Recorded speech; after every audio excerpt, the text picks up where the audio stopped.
Welcome to Nifty Notions from So Very Easy. My name is Laura, and do you like to fussy cut?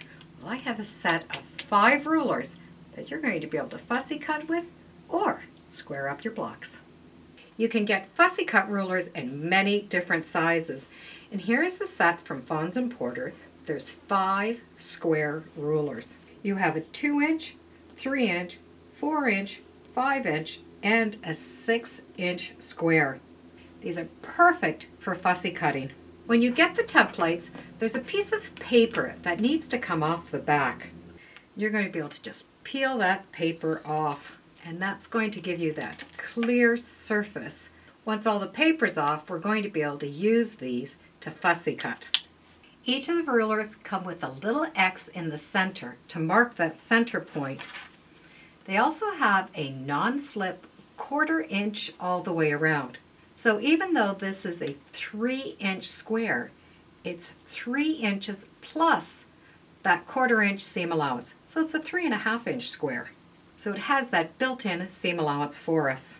So we're going to be able to take that center point and put it right in the center of our design, and we're going to be able to use that to cut out the shape that we want.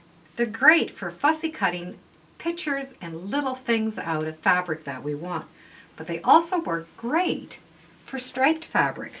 We're going to be able to take and match up one of the stripes and have it go from corner to corner. So we're able to take that striped square and turn it on an angle or have it centered straight. These are also really convenient to use when we're going to square up some standard blocks. Because of that built-in 1/4 inch seam allowance, we're going to be able to use these. We don't have to use a larger ruler. I like to keep mine all together with a binder clip. You can get these binder clips at a stationery store. A lot of times in the dollar type stores now do sell them. They have the great hanging holes. I'm going to be able to keep all of my rulers together.